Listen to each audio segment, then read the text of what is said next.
sugar. I read The Sugar Blues by William Duffy. If you haven't read it, you really should read it.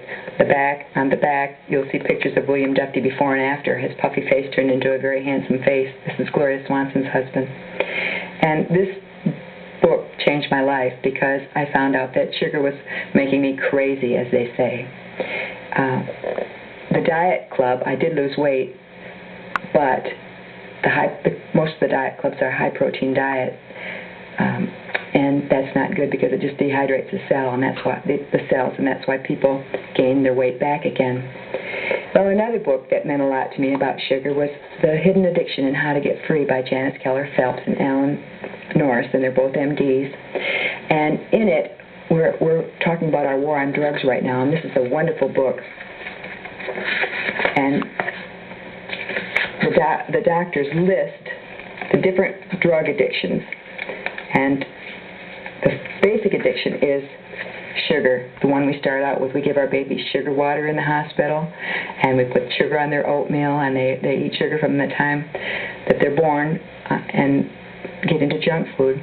Well, the reason why that they get into drugs later on sometimes is that the sugar has kicked their adrenal glands, and sooner it isn't able to do it any longer, and so they have to go on to harder things, and caffeine, and then sometimes speed, and then sometimes, marijuana, cocaine, trying to stimulate themselves with harder and harder substances, nicotine.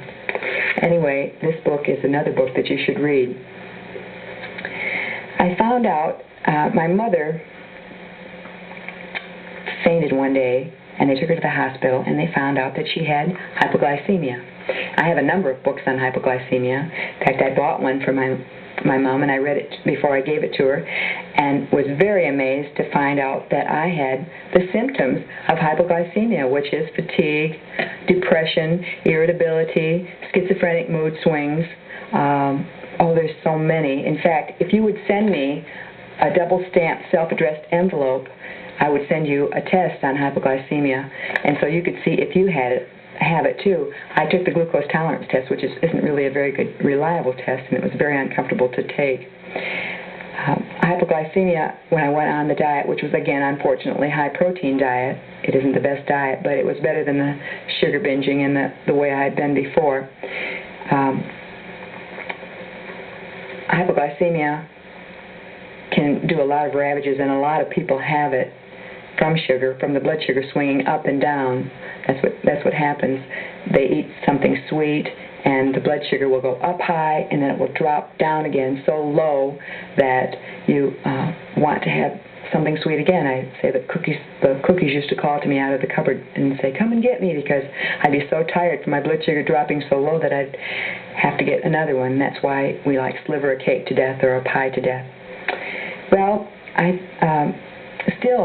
had trouble with my weight. I'd quit my diet club, and I got into food co-ops and health food. But health food, unfortunately, doesn't necessarily help with the weight. I ate dried pineapple and a lot of things that were fattening, and I still had a weight problem. So I saw an ad in the paper one day that another diet club was coming to town, so I joined it, and I lost my weight on a high-protein diet again, and soon I was teaching the class. In fact, I taught 5 classes in the area. I had nearly 500 people in my classes for 3 years or more.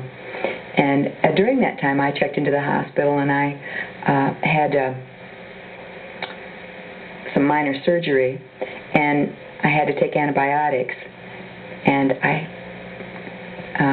developed a yeast infection. I'd had, if you women know what yeast infections are, I'd had many of them through the years, not knowing that they were caused by overuse of antibiotics and birth control pills and other things, which is another test that I will send to you if you request it. But be sure to send a double-stamped envelope because I have quite a lot of information that I will send to you. I found then The Yeast Connection by Dr. Crook. Now, this is his second edition. My name's in the index and on page 393 what I had to write, because I had not only sugar addiction and candida, or hypoglycemia, but also candida.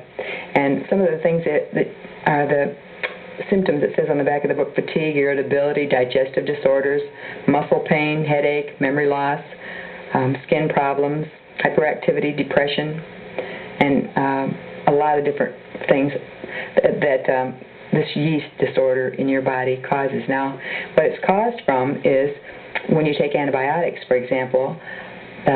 We learned in high school biology that antibiotics kill all the good bacteria and all the bad bacteria, and it strips the body of this natural yeast that's in the body, and you develop like a fungus. My doctor says there's a fungus among us, and this is what happens. And so if you have any of these symptoms or think you might have this yeast disorder, be sure to get the book by William Cook, MD, The Yeast Connection.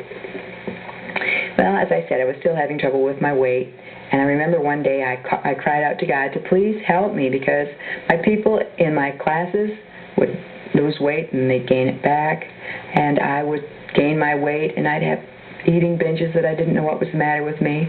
The Yeast Connection did take it under control quite a lot, but I still was having problems until I was led to a teacher from a girl in one of my classes. There's a man, his name is Donald Krause, and he was from Hendersonville, Tennessee, and he came to the local area once a month and taught, and was a nutritional consultant.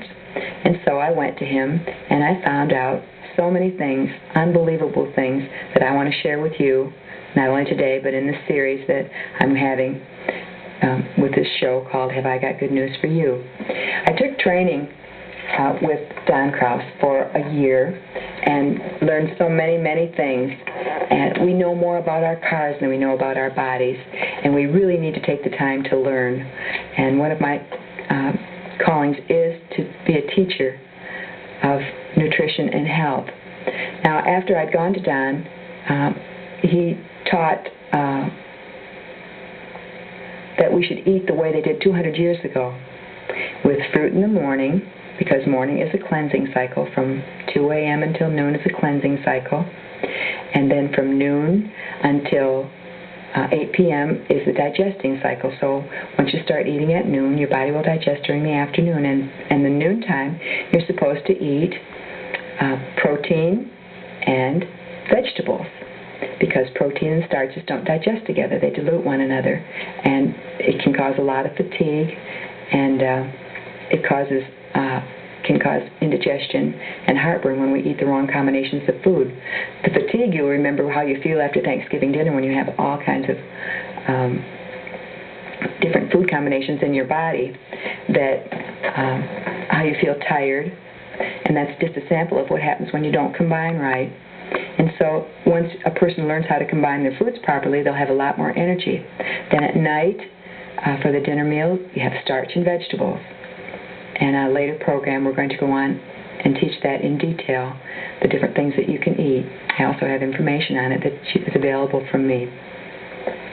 Well, I didn't really improve like I should. I did lose my weight. I started drinking distilled water because he told us about all the poisons and things that were in the water and the chemicals, and how distilled water can flush out our bodies. He talks about, I love to use this little toilet, because Don would tell us that imagine what our bodies would be like if we didn't drink water. Then think about what your toilet would be like if you didn't flush it for a day, or for a week, or for a year, or for, say, maybe 10 years.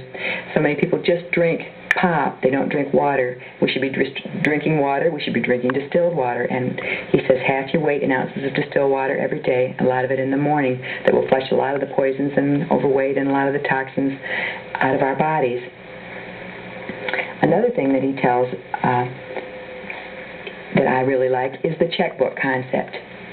And what it is that when we're born, we're given 120 years of life, and as we live, we use up our checks in the checkbook, just in daily living. But some of us live harder than others, and so consequently, what happens is we live fast, and we use our checks up too fast,